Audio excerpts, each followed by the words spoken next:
ദൈവനാമത്തിന് മഹത്വമുണ്ടാകട്ടെ. നമ്മുടെ ക്രൈസ്തവ കേരളയ്ക്ക് അനേക ദൈവദാസന്മാർ അനേക ഗാനങ്ങൾ സംഭാവന ചെയ്തിട്ടുണ്ട്. നമ്മളെന്നും പാടി ആരാധിക്കുന്ന നിരവധി ഗാനങ്ങൾ നമ്മുടെ ക്രൈസ്തവ കേരളയ്ക്ക് അനേക ദൈവദാസന്മാരുടെ സംഭാവനയാണ്. പരിശുദ്ധാത്മാവിൽ രചിക്കപ്പെട്ട അനേക ഗാനങ്ങൾ ഇന്നും നമ്മുടെ ക്രൈസ്തവ കേരളയ്ക്ക് ക്രിസ്തീയ മേഖലകളിലും അല്ലെങ്കിൽ നമ്മുടെ ആരാധനകളിലൊക്കെ നമ്മൾ ഉപയോഗിക്കുന്നു. ഇന്ന് നമ്മൾ പരിചയപ്പെടുന്നൊരു വ്യക്തി നമ്മുടെ ക്രൈസ്തവ മേഖലയ്ക്ക് അല്ലെങ്കിൽ നമ്മൾ പാടി ആരാധിച്ചുകൊണ്ടിരിക്കുന്ന നിരവധി ഗാനങ്ങളുടെ ഒരു ഗാനരചയിതാവാണ്. കണ്ണുനീർ എന്ന് മാറുമോ, ആരാധിപ്പാൻ നമുക്ക് കാരണമുണ്ട്, ഇത്തരം അനേക 115 പരം ഗാനങ്ങൾ ക്രൈസ്തവ കേരളയ്ക്ക് സംഭാവന ചെയ്ത വ്യക്തിയാണ്. അദ്ദേഹത്തിൻ്റെ ഒരു പുതിയ ഗാനം വളരെയേറെ ശ്രദ്ധയാർജിച്ച ഒരു ഗാനമാണ്. ഇപ്പോൾ അത് യൂട്യൂബിലും മറ്റ് സോഷ്യൽ മീഡിയയിലൊക്കെ വളരെയധികം തരംഗമായി വിവിധ സ്റ്റേജുകളിൽ അല്ലെങ്കിൽ വിവിധ ആരാധനാലയങ്ങളിൽ വളരെയധികം അനുഗ്രഹിക്കപ്പെട്ട രീതിയിൽ ആ ഗാനം മുമ്പോട്ട് പോകുന്നു. ആ ഗാനത്തെപ്പറ്റി നമുക്ക് ചില കാര്യങ്ങൾ കേൾക്കാം. ഇന്ന് പകൽക്കാലം കർത്താവിൻ്റെ ദാസൻ പാസ്റ്റർ സാം ടി മുഖത്തിലെ സ്നേഹപൂർവ്വം നമുക്ക് ഈ പ്രോഗ്രാമിലേക്ക് സ്വാഗതം ചെയ്യാം. സ്വാഗതം. കർത്താസിന് ഇന്ന് പകൽക്കാലം ഞാൻ കർത്താസിനോട് ചോദിക്കാൻ കാര്യം, എനിക്കറിയാം അനേക ഗാനങ്ങൾ ക്രൈസ്തവ കേരളയ്ക്ക് തന്നിട്ടുണ്ട്. അനേക ഗാനങ്ങൾ ഞങ്ങളൊക്കെ ആരാധിക്കുന്ന, ഓരോ ദിവസവും ആരാധിക്കുന്ന കണ്ണുനിറന്നു മാറുമോ, നഷ്ടങ്ങളിൽ പതറിടാതെ ആരാധിപ്പാൻ നമുക്ക് ഉന്നതനീയത്തിൽ, അങ്ങനെ 115ഓളം ഗാനങ്ങൾ നമുക്ക് തന്നിട്ടുണ്ട്. പക്ഷേ ഇന്ന് പകൽക്കാലം ഒരു പുതിയ ഗാനം ഈ ദിവസങ്ങളിൽ പുറത്തിറങ്ങിയിട്ടുണ്ട്. ആ പുതിയ ഗാനമെന്ന് പറയുന്നത് വളരെ ജനങ്ങളുടെ ഇടയിൽ പോപ്പുലറായിക്കൊണ്ടിരിക്കുക. കാരണം ഒത്തിരി ജനങ്ങളുടെ ഹൃദയത്തിലൊക്കെ ഗാനം കയറുന്നത്. കാരണം ഒരു പ്രത്യേക മെലഡിയാണ്. മാത്രമല്ല അത് വർഷിപ്പിൻ്റെ ഒരു വലിയൊരു ഒരു മൂഡിലേക്ക് ജനത്തെ എത്തിക്കുന്നു. അത് ഒരു പ്രത്യാശ ഗാനവുമാണ്. ഒരു പ്രത്യാശ ഗാനം ഇങ്ങനെ ഒരു വർഷിപ്പ് മൂഡിലേക്ക് വരാൻ അല്ലെങ്കിൽ ഈ ഒരു ലെവലിൽ വളരെ കുറച്ച് മാത്രമേ ഉള്ളൂ. അത് കാരണം ആ ഗാനം എഴുതാനുണ്ടായ ഒരു സാഹചര്യവും അതിൻ്റെ അനുഭവങ്ങളൊന്ന് പറയാമോ? അത് നമ്മുടെ ഷാരോൺ ഫെലോഷിപ്പ് ചർച്ചിൻ്റെ ഈ കഴിഞ്ഞ ജനറൽ കൺവെൻഷൻ്റെ ഒരു തീം, അത് ക്രിസ്തുവിലുള്ള പ്രത്യാശയും അല്ലെങ്കിൽ തേജസ്സും കഷ്ടതയും എന്നുള്ളതായിരുന്നു. അപ്പോൾ അതിനെക്കുറിച്ചൊരു തീം സോങ് വേണമെന്ന് ആ കൊയർ കൺവീനർ എന്നെ വിളിച്ച് പറയുകയാണ്. അതിന് കുറച്ച് സമയങ്ങളേ ഉള്ളായിരുന്നു അത് പറയുമ്പോൾ. അതായത് കൺവെൻഷൻ്റെ ഏറ്റവും അടുത്ത വലിയ ദൂരമല്ലാത്തൊരു സമയത്ത് പറയുകയും ആ സമയങ്ങളിൽ ഞാൻ ഉപവാസത്തിലും പ്രാർത്ഥനയിലൊക്കെ ആയിരുന്നു. അപ്പോൾ തീം സോങ് പറയുമ്പോൾ ഞാൻ ഓൾറെഡി പറഞ്ഞു, പെട്ടെന്ന് നമുക്ക് പാട്ടുണ്ടാക്കുക എന്ന് പറഞ്ഞത് ഒരു യാഥാർത്ഥ്യമുള്ള കാര്യമല്ല. പാട്ട് വരണം, പാട്ട് വരുമ്പോൾ ട്യൂണോടൊപ്പം വരണം. കാരണം ഞാൻ ശരിക്കും ഒരു മ്യൂസിഷ്യനല്ല, ഒരു ഇൻസ്ട്രുമെൻറ്റ് ഞാൻ വായിച്ചിട്ടില്ല, ഇന്നോ എനിക്കറിയില്ല, ഒരു കീബോർഡോ മറ്റ് ഇൻസ്ട്രുമെൻറ്റോ എനിക്കറിയില്ല. ഏതെങ്കിലും ഒരു ഇൻസ്ട്രുമെൻറ്റിൻ്റെ അകമ്പടിയോടുകൂടി ഒരു പാട്ട് എഴുതി ട്യൂൺ ചെയ്യുക എന്ന് പറയുന്നത് അല്പം കൂടി ഈസിയാണെന്ന് തോന്നാം, പക്ഷേ എനിക്കത് പറ്റില്ല. അപ്പോൾ ഞാൻ അതിൻ്റെ മ്യൂസിക് കൺവീനറോട് ഫിന്നി പാസ്റ്ററോട് ഞാൻ പറഞ്ഞു, ഞാനത് ട്രൈ ചെയ്യാം എന്ന് പറഞ്ഞു. ആ ദിവസങ്ങളിൽ ഉപവാസത്തിലൊക്കെ ആയിരുന്നു. ആ ദിവസം ഇങ്ങനെ വണ്ടി ഓടിച്ച് യാത്ര ചെയ്യുമ്പോൾ പെട്ടെന്ന് ഇങ്ങനെ അന്യഭാഷയൊക്കെ പറഞ്ഞ് പ്രാർത്ഥിച്ചു ആരാധിച്ചും ഉപവാസത്തിലാണ്. അങ്ങനെ പോകുന്ന സമയത്ത് പെട്ടെന്ന് എൻ്റെ ഒരു ചാൻസ് എൻ്റെ മനസ്സിലേക്ക് വരിക. നിത്യതയിൽ കനമോർത്തിടുമ്പോൾ ഇകത്തിലെ കഷ്ടങ്ങൾ സാരമാക്കേണ്ട, തേജസ്സിൻ പൊന്മുഖമോർത്തിടുമ്പോൾ എന്നുള്ള വരികൾ എൻ്റെ മുമ്പിൽ ഒരു ഈണത്തോടി വരികയാണ്. അങ്ങനെ വരുന്നു. അപ്പോൾ പെട്ടെന്ന് തന്നെ ഞാൻ വണ്ടി നിർത്തി മൊബൈലിൽ അത് റെക്കോർഡ് ചെയ്യുന്നു. രാത്രി വീട്ടിൽ വന്ന് എൻ്റെ മോനെയും മറ്റേ ഞങ്ങളുടെ ചർച്ചിലെ കീബോർഡ് വായിക്കുന്ന ഒരു മോനെയൊക്കെ കൂട്ടി ആ പാട്ടൊന്ന് പാടാനായിട്ട് ശ്രമിച്ചു. അതൊന്ന് അതൊന്ന് പറഞ്ഞു. അത് കഴിഞ്ഞിട്ട് ഈ കോറസ് അന്ന് രാത്രി എനിക്ക് കിട്ടുന്നു. അങ്ങനെ കോറസും ആദ്യത്തെ ചാൻസും യേശു വന്നിടും നാഥൻ വേഗം വന്നിടും എന്നുള്ള വരി കിട്ടുന്നു. അപ്പോൾ തന്നെ അതൊന്ന് ഏകദേശം ഒന്ന് എൻ്റെ ട്യൂണിലൊക്കെ ഒന്ന് വന്നിട്ട് ഞാൻ എൻ്റെ മ്യൂസിക് കൺവീനർക്ക് അയച്ചു കൊടുക്കുന്നു. അദ്ദേഹം പറഞ്ഞു കൊള്ളാമെന്ന് പറഞ്ഞു. പിന്നെ ആ ആഴ്ചയിൽ തന്നെ ദൈവസേന ഇരുന്ന് കുറേ സമയങ്ങൾ സ്പെൻഡ് ചെയ്ത് അടുത്ത വരികൾ ദൈവം തന്നു. അങ്ങനെയാണ് അത് രൂപപ്പെട്ട് അത് കഴിഞ്ഞിട്ട് ആദ്യം പാട്ട് 6/8 പാടിയത്. 6/8 പാടി കഴിഞ്ഞപ്പോൾ അത് അത്ര ഇങ്ങോട്ട് മനോഹരമല്ല എന്നെനിക്ക് തോന്നി. പിന്നീട് 4/4 ഞങ്ങൾ ചിട്ടപ്പെടുത്തി കഴിഞ്ഞപ്പോൾ പാട്ട് മാറി. പിന്നെ പെട്ടെന്ന് അത് ഈ കൊയറിനെ പഠിപ്പിക്കാനായിട്ട് കുറച്ച് സമയമുള്ളായിരുന്നു. അത് പഠിപ്പിച്ചപ്പോൾ അവർ പെട്ടെന്ന് അത് പിക്ക് ചെയ്തു. അപ്പോൾ അത് വർഷിപ്പ് ലീഡ് ചെയ്ത എബ്രഹാം ക്രിസ്റ്റഫർ എന്നോട് പറഞ്ഞു, അച്ഛാ ഇതൊരു നല്ല പാട്ടാണ്, പെട്ടെന്ന് പിക്ക് ചെയ്തു എന്ന് പറയുകയുണ്ടായി. അങ്ങനെയാണ് ആ പാട്ട് രൂപപ്പെട്ടത്. അങ്ങനെ ആ പാട്ട് രൂപപ്പെട്ടു. കൺവെൻഷൻ അത് പാടി ആവർത്തിച്ചത് പാട്ട് അത് നന്നായിട്ട് ആ സമയത്ത് തന്നെ മൂവ് ചെയ്തു. അങ്ങനെയാണ് ആ പാട്ട് രൂപപ്പെട്ടു വന്നത്. പിന്നെ അതിനകത്തൊരു സന്തോഷമുള്ളത് അതിനകത്തെല്ലാം വചനം തന്നെ വരാനായിട്ട് കർത്താവിന് കൃപ തോന്നി. ഈ വരികളൊക്കെ നമുക്ക് മനഃപൂർവ്വമായിട്ട് എഴുതാനായിട്ട് എനിക്ക് സത്യം പറഞ്ഞാൽ ഇന്നും എനിക്ക് അറിയത്തില്ല. പാട്ട് എഴുതുക എന്ന് പറഞ്ഞാൽ ഇന്നും എനിക്ക് വളരെ പ്രയാസമുള്ള കാര്യമാണ്. ഇന്നും എനിക്ക് പാട്ട് എഴുതാനുള്ള പ്രയാസമുള്ള കാര്യമാണ്. വരികൾ കറക്റ്റ് വരിക എന്ന് പറഞ്ഞാൽ വളരെ പ്രയാസമുള്ള കാര്യമാണ്. അതിനകത്ത് മണ്ണാകും കൂടാരം വിട്ടുപോയാലും വിണ്ണാകും വീട്ടിൽ നമ്മെ ചേർത്തിടുമേ എന്നുള്ള വരികൾ, വളരെ വരികളെല്ലാം ദൈവം എനിക്ക് തരികയും ആ പാട്ട് രൂപപ്പെടുകയും ചെയ്തു. അതിനേക്കാൾ സന്തോഷം ഈ അടുത്ത സമയത്ത് പാട്ട് കേരളം ഏറ്റെടുത്തു. വളരെയധികം അത് ഒഫീഷ്യലായിട്ട് പിന്നീട് നന്നായിട്ട് അത് നല്ലൊരു മ്യൂസീഷ്യനെ കൊണ്ട് ഓർക്കസ്ട്രേഷൻ ചെയ്യിച്ച് KB മാനുവലും KCA ജെയിംസും എബ്രഹാം ക്രിസ്റ്റഫറും സാംസൺ ജോണിയും ബ്ലസ്സം KR തുടങ്ങിയുള്ള പ്രമുഖരായ പാട്ടുകാർ ചേർന്ന് പാടി ഇതിറക്കി. പെട്ടെന്ന് തന്നെ നമ്മുടെ കേരളക്കര ഏറ്റെടുത്തു. ഒത്തിരി സന്തോഷം. കാരണം ഞാൻ എൻ്റെ പാട്ടുകൾ ഈ അടുത്ത സമയത്ത് പ്രസിദ്ധമാകാൻ ഒത്തിരി വർഷങ്ങളായി ഞാൻ പാട്ട് ഇറക്കാതെന്ന് പറഞ്ഞാൽ നല്ല പാട്ട് കിട്ടുന്നില്ല. നല്ല പാട്ടുകൾ കിട്ടാത്തത് കൊണ്ട് കുറേ വർഷങ്ങളായിട്ട് ഞാനായിട്ട് ഒരു പാട്ട് ഇറക്കുന്നില്ല. ഒരു കണക്ക് നോക്കിയാൽ നമുക്കൊരു ദൈവമുണ്ടോ ഒക്കെ കഴിഞ്ഞിട്ട് കുറേ കാലം ഞാൻ ഇത് പാട്ട് ഇടയ്ക്ക് വരുമെങ്കിലും എനിക്കൊരു കോൺഫിഡൻ്റ് ഉള്ള പാട്ടുകൾ കിട്ടുന്നില്ലായിരുന്നു. എനിക്കൊരു സംതൃപ്തിയുള്ള പാട്ട് കിട്ടുന്നില്ലായിരുന്നു. ഇപ്പോൾ ഈ പാട്ട് എനിക്കിന്ന് 10 വർഷത്തോളമായി.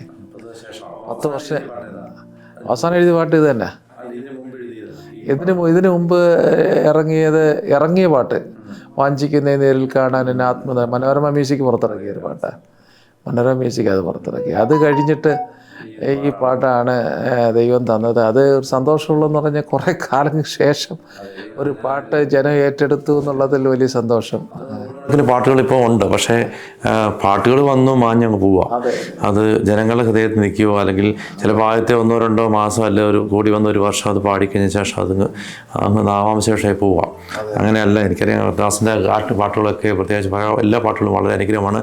ഈ ഒരു പുതിയ പാട്ട് യേശു വന്നിട്ട് എന്നുള്ള പാട്ട് 100 എനിക്ക് തോന്നുന്നു ഇപ്പോൾ ഒരു 10,000-കണക്കിന് ആൾക്കാരുടെ ഹൃദയത്തിലുണ്ടത്. അത് ഏറ്റു പാടിക്കൊണ്ടിരിക്കും. ഒട്ടുമിക്ക ചർച്ചകളിലും കഴിഞ്ഞ ആഴ്ചകളിലൊക്കെ പാടി എനിക്ക് പലരും വീഡിയോ അയച്ചു തരികയും അത് എങ്ങനെയുണ്ട് അതിൻ്റെ ഫീഡ്ബാക്ക്? ഇപ്പം ഫീഡ്ബാക്ക് വളരെ നല്ല ഫീഡ്ബാക്കാണ്. ഒരുപാട് പേര് എന്നെ വിളിക്കുകയും സംസാരിക്കുകയും ഇതുപോലൊരു പാട്ട് ഈ അടുത്ത സമയത്ത് ആവശ്യമായിരുന്നു എന്ന് പറയുന്നവരുമുണ്ട്. പ്രത്യേകിച്ച് ഈ ഒരു പ്രതിസന്ധിയുള്ള കാലഘട്ടത്തിൽ ഞാൻ ഈ രാജ്യത്ത് വന്നപ്പോൾ ഇവിടെ വെച്ച് തന്നെ പലരും പറഞ്ഞു ആ പാട്ട് നല്ലൊരു പാട്ടാണ്. ഈ പ്രത്യേക കാലഘട്ടത്തിൽ കർത്താവിൻ്റെ വരവ് ഏറ്റവും അടുത്തിരിക്കുന്ന കാലഘട്ടത്തിൽ അതൊരു ചലഞ്ചിങ് പാട്ടാണ് എന്ന് പലരും പറയുകയുണ്ടായി. പലരും പാടാൻ ശ്രമിക്കുന്നു, പലരും പാടിക്കൊണ്ടിരിക്കുന്നു. നമുക്ക് ആ പാട്ടിൻ്റെ ചില വരികൾ നമുക്കൊന്ന് കേൾക്കാം.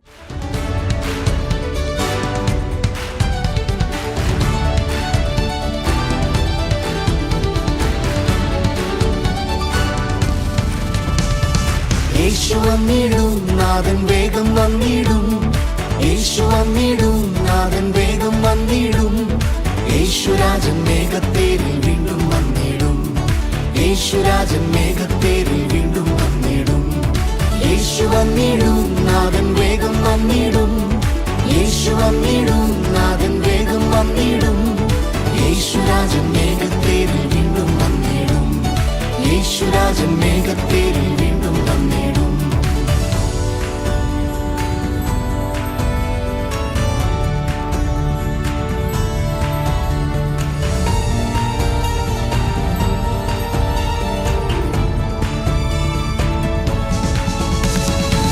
നിത്യതയിൻ ഘനമോർത്തിടുമ്പോൾ ഈഹത്തിലെ കഷ്ടങ്ങൾ സാരമാക്കേണ്ട. നിത്യതയിൻ ഘനമോർത്തിടുമ്പോൾ ഈഹത്തിലെ കഷ്ടങ്ങൾ സാരമാക്കേണ്ട. തേജസ്സിൻ പൊന്മുഖമോർത്തിടുമ്പോൾ ഭാരങ്ങൾ മറന്നു നാം ആരാധിച്ചിടും.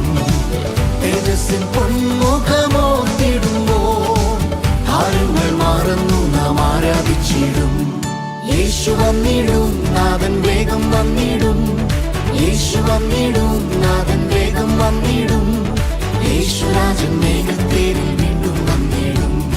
യേശുരാജൻ മേഘത്തേരിൽ വീണ്ടും വന്നിടും. പിന്നെ അതുപോലെ എനിക്ക് ദേവാസിന് ആദ്യം എഴുതിയൊരു പാട്ടാണ് കണ്ണുനീരുന്ന് മാറുമെന്നുള്ള പാട്ട്. ശരിക്കും ഒത്തിരി ആൾക്കാരെ സ്പർശിച്ചൊരു ഗാനമാണ്. കാരണം ഇന്നും ഏത് സ്ഥലത്ത് ചെന്നാലും ആ ഒരു പാട്ട് കേൾക്കാം. ഏത് കൺവെൻഷൻ, അതായത് ഒരു മെയിൻ പ്രോഗ്രാംസിലെല്ലാം ഈ പാട്ടുണ്ട്. അത് അത്രയ്ക്ക് അനുതാപത്തിൻ്റെ ഒരു ഗാനമാണ്. അപ്പോൾ ആ പാട്ട് എഴുതാനുള്ള ഒരു സാഹചര്യം എന്ന് പറയാമോ? അത് 96 എഴുതിയത്. അന്ന് ഒരു അപകടത്തിൽ ഒരു ബൈക്ക് ആക്സിഡൻറ്റിൽപ്പെട്ട് കൊട്ടാരക്കര KNS ഹോസ്പിറ്റലിൽ കിടക്കുമ്പോൾ 96 അല്പം നിരാശയും പ്രയാസവും ദുഃഖമൊക്കെ വന്നു. അന്ന് എങ്ങനെ മുമ്പോട്ട് പോകുമെന്നറിയാതെ സാമ്പത്തിക വഴികളൊക്കെ ഒന്ന് അടഞ്ഞുപോയി. സാഹചര്യങ്ങളെല്ലാം പരിവരുക്കൻ അനുഭവമായി. ജീവിതത്തിൽ എങ്ങനെ മുമ്പോട്ട് പോകുമെന്നറിയാതെ വളരെ പ്രയാസപ്പെട്ടു.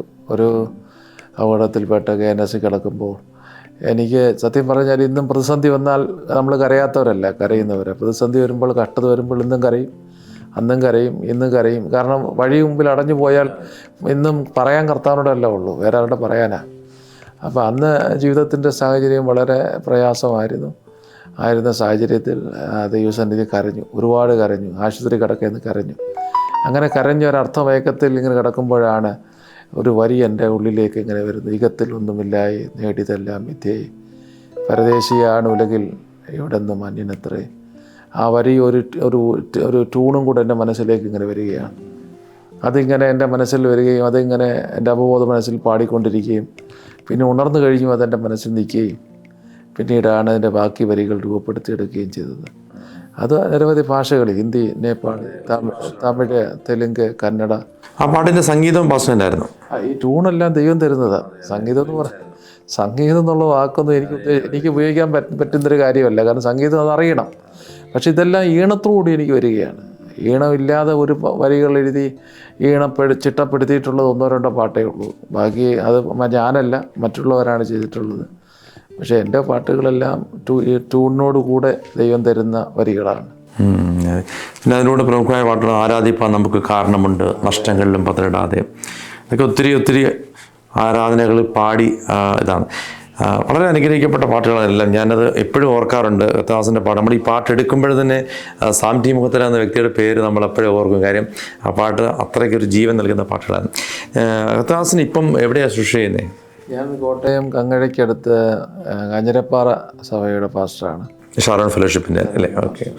ഓക്കെ. പാസ്റ്റർ പിന്നെ ഏത് വർഷമാണ് ബൈബിൾ കോളേജിലൊക്കെ പഠിച്ചത്? ഞാൻ 98 സുവിശേഷ വിലയ്ക്ക് സമർപ്പിച്ചു. 2000 ബഹുമാനപ്പെട്ട കോയി സാറ് തലയൊക്കെ വെച്ച് പ്രാർത്ഥിച്ച് സുശോലയ്ക്കായി സമർപ്പിച്ചു. അന്ന് വിദേശത്തൊരു രാജ്യത്ത് ജോലിയോടൊപ്പം കർത്താവിൻ്റെ വേല ചെയ്യുന്ന സമയമാണ്. അത് കഴിഞ്ഞ് നാട്ടിലേക്ക് വന്നു, പൂർണ്ണസമയം നാട്ടിലേക്ക് വന്നു. അതിനു മുമ്പ് എൻ്റെ പപ്പ ഒരു കൃഷിക്കാരനും, ഒരു സാധാരണ കൃഷിക്കാരനും, അതോടൊപ്പം തന്നെ ഒരു സഞ്ചാരി ഉപദേശിയുമാണ്. വീടുകളിൽ കയറി ട്രാക്ട് കൊടുക്കുകയൊക്കെ ചെയ്യുന്നൊരു ഉപദേശിയാണ്. അപ്പോൾ എൻ്റെ പപ്പായ്ക്ക് ഞങ്ങളെല്ലാം സുവിശേഷ വിലക്കാരാക്കണമെന്ന് വലിയ ആഗ്രഹമായിരുന്നു.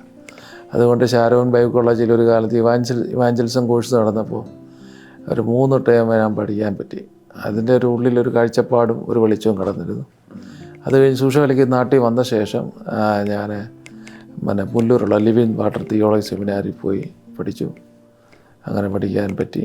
അങ്ങനെ പഠിച്ചു. പിന്നെ നാട്ടിൽ വന്നു. കർത്താവ് പലയിടത്ത് അയച്ചു. എൻ്റെ പാട്ടുകളൊക്കെ തന്നെയാണ് എനിക്ക് സുവിശേഷത്തിൻ്റെ വാതിൽ തുറക്കാനും. ആദ്യത്തെ സുവിശേഷകരുടെ ചർച്ച എവിടെയാണ്? സ്ഥലത്ത് ആദ്യം നാട്ടിൽ വന്ന ശേഷം പല സഭകളുടെയും പകരക്കാരനായിട്ടാണ് പോയത്. പല പാസ്റ്റേഴ്സും ഈ വേക്കൻസിക്കൊക്കെ പോകുമ്പോൾ പകരക്കാരനായിട്ടാണ് പോയത്. പിന്നെ ശുശ്രൂഷാനന്തരം, അതായത് നാട്ടിൽ വന്ന് ശുശ്രൂഷയ്ക്ക് ദൈവം അവസരം ഒരുക്കി. അത് പ്രാർത്ഥനകളിലും കൺവെൻഷനിലൊക്കെ പ്രസംഗിക്കാൻ ദൈവം അവസരം ഒരുക്കി. അങ്ങനെ ഒത്തിരി അവസരം ഉണ്ടായി. അങ്ങനെ ആ മീറ്റിങ്ങും തിരക്കും ഉണ്ടായതുകൊണ്ട് സഭാ ചാർജ് അങ്ങനെ സാറ് പലവട്ടം പറഞ്ഞെങ്കിലും സഭാ ചാർജ് എടുക്കാതെ തന്നെ ഇങ്ങനെ മുമ്പോട്ട് പോയി. പിന്നീട് സഭാ ചാർജ് എടുത്തു. പല സഭകളിൽ പകരക്കാരനായിട്ടും 1 വർഷമൊക്കെ പോയി. പിന്നീട് ശ്രീകാര്യം സഭയായിരുന്നു. പിന്നെ ഇപ്പോൾ കോട്ടയത്തിരിക്കുന്നു. കുടുംബം ഭാര്യയും 2 മക്കളുമാണ്. മൂത്ത മകൾ അക്സയുടെ വിവാഹം ഈ റീസൺലി കഴിഞ്ഞു. മകൻ ഷെറിൻ, അവർ 2 പേരും ബാംഗ്ലൂരിൽ പാർക്കുന്നു. ഇളയ മകൻ ആഷർ ആഷറും ഈ പാട്ടിൽ പാടിയിട്ടുണ്ട്. അവരങ്ങനെ അനുഗ്രഹമായിട്ടൊരു ഇത് നടക്കുന്നില്ലേ? ഇങ്ങനെ പ്രവർത്തനങ്ങളൊക്കെ അനുഗ്രഹമായിട്ട് പോകും? കുഴപ്പമില്ല, നന്നായി പോകും. ദൈവം നടത്തുന്നു. ഫ്യൂച്ചർ പ്രൊജക്ട്സുകൾ എന്തൊക്കെ? എന്തെങ്കിലും ഈ പാട്ടിൻ്റെ മേഖല എന്തെങ്കിലും മനസ്സിൽ ഇനി നിൽപ്പുണ്ട്? ഏതൊരു ഫീൽഡ്? പാട്ട് ദൈവം തന്നാൽ അത് ചെയ്യണമെന്ന് ആഗ്രഹമുണ്ട്. പിന്നെ അങ്ങനെ ഒരു സാധാരണ പാട്ടായിട്ട് പോകരുതെന്നൊരു ചിന്തയുണ്ട്. നമ്മൾ വെറുതെ ഇങ്ങനെ, അതായത് മനുഷ്യൻ്റെ ഹൃദയത്തിൽ സ്വാധീനം ചെലുത്താത്ത വരികൾ എഴുതി അതൊരു ഈണമായിട്ട് സമയവും പണവും ചിലവാക്കരുന്നൊരു ചിന്ത എൻ്റെ മനസ്സിലുണ്ട്. അതുകൊണ്ടാണ് ഈ ഗ്യാപ്പുകളൊക്കെ വരുന്നത്. ഈ പുതിയ തലമുറ ഒത്തിരി ആൾക്കാർ പാട്ട് എഴുതുന്നുണ്ട്. അപ്പോൾ പക്ഷേ അവരോട് ഉള്ള ഒരു നിർദ്ദേശം, അല്ലെങ്കിൽ ഇനി താല്പര്യമുള്ളവരുണ്ടെങ്കിൽ എനിക്ക് പാട്ട് എഴുതണം, അല്ലെങ്കിൽ പാട്ടുകൾ പാടണം, അപ്പോൾ അവരോടൊക്കെ പാസ്റ്റർക്കുള്ളൊരു ഒരു ഒരു വാക്ക് എന്താ? എനിക്ക് പറയാനുള്ളത്, ദൈവത്തോട് ഒത്തിരി അടുത്ത് നിൽക്കാനായിട്ട് ശ്രമിക്കണം. നമ്മൾ ഒരു ദൈവ സാന്നിധ്യത്തിൽ നിന്നുകൊണ്ട് പാട്ടുകൾ എഴുതാനായിട്ട് നമ്മൾ തയ്യാറാകണം.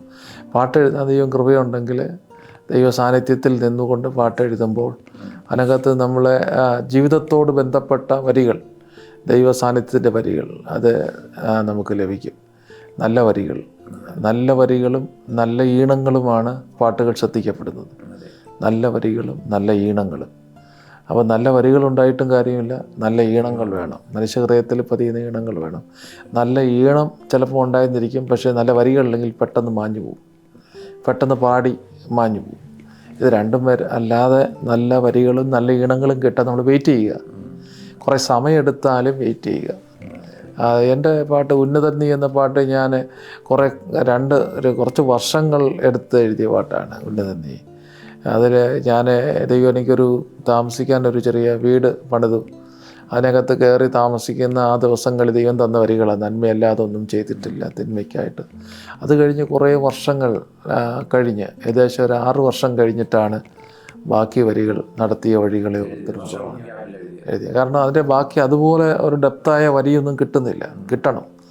അത് കിട്ടാൻ വേണ്ടി ഞാൻ വെയിറ്റ് ചെയ്തു, സമയമെടുത്തു.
നടത്തിയ വഴികളെ ഓർത്തിടുമ്പോൾ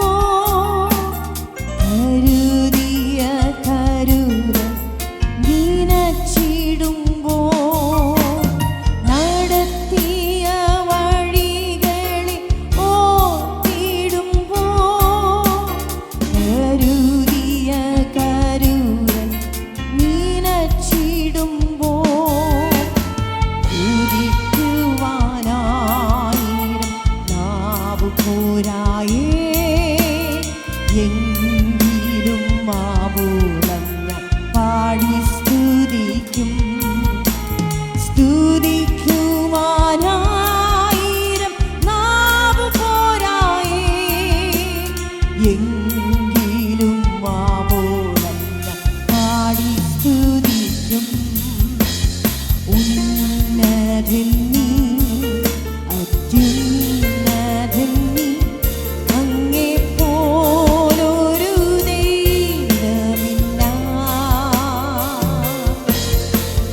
ഉന്നതൻ നീ അത്യുന്നതൻ നീ അങ്ങെപ്പോലൊരു ദൈവമില്ല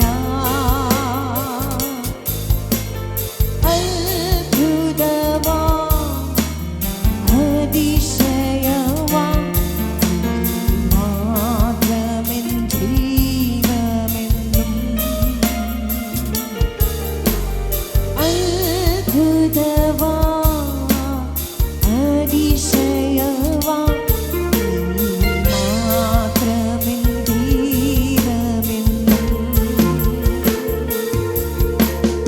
അത്ഭുതവാ അതിശയവാ നീ മാത്രമേ ദൈവമെന്നും അത്ഭുതവാ അതിശയവാ നീ മാത്രമേ ദൈവമെന്നും. അപ്പോൾ അതുപോലെ ഞാൻ പറയുന്നത് നമുക്ക് ദൈവം പാട്ടെഴുതാൻ കൃപ നൽകിയിട്ടുണ്ട് എന്ന് ഉറപ്പുള്ള എല്ലാ പ്രിയപ്പെട്ടവരും ഒന്ന് വെയിറ്റ് ചെയ്യുക. കർത്താവിൻ്റെ ഇടപെടലിന് വേണ്ടി, കർത്താവിൻ്റെ സമയത്തിന് വേണ്ടി, കർത്താവ് നമ്മോട് സംസാരിക്കാൻ വേണ്ടി നല്ല വരികൾക്കും നല്ല ഈണങ്ങൾക്കും വേണ്ടി ഒന്ന് വെയിറ്റ് ചെയ്താൽ എഴുതാൻ കൃപ നൽകിയ എല്ലാവർക്കും നല്ല വരികളും നല്ല ഈണങ്ങളും കിട്ടും. നമ്മൾ പെട്ടെന്ന് ഈ ഇത്ര സമയത്തിനകം ഇറക്കണമെന്നൊക്കെ വിചാരിച്ചാൽ അങ്ങനെ വരുമ്പോഴാണ് എന്തുവരെ തല്ലിക്കൂട്ടി വെക്കുന്നത്. ഒന്ന് വെയിറ്റ് ചെയ്താൽ മതി, ഒന്ന് താമസിച്ചാൽ അതെ. വളരെ നന്ദി. പ്രത്യേകം പുതിയൊരു ഗാനം നമ്മുടെ ക്രൈസ്തവകരിലേക്ക് അത് ഏറ്റവും അനുഗ്രഹമായി തീരട്ടെ. അത് ആയിരങ്ങൾ പാടി കർത്താവിൻ്റെ നാമം മഹത്വപ്പെടുത്തട്ടെ. കൂടുതൽ ഗാനങ്ങൾ ക്രൈസ്തവർക്ക് സംഭാവനയായി കർത്താവിൻ്റെ ദാസനെ ദൈവം ബലപ്പെടുത്തട്ടെ എന്ന് ആത്മാർത്ഥമായി പ്രാർത്ഥിക്കുന്ന ദൈവം എല്ലാ നന്മകളാൽ നിറക്കട്ടെ എന്ന് പ്രാർത്ഥിക്കും. Thank you. പ്രത്യേകിച്ച് എൻ്റെ ഈ പുതിയ പാട്ടിനെക്കുറിച്ച് പറയാൻ എനിക്കിങ്ങനെ പ്ലാറ്റ്ഫോം തന്ന ക്രിസ്ത്യൻ ലൈവിനോട്, പ്രത്യേകിച്ച് അജയ് ബ്രദറിനോട് പ്രത്യേകം നന്ദി. ദൈവം നിങ്ങളുടെ പ്രവർത്തനം ധാരാളം അനുഗ്രഹിക്കട്ടെ. God bless you.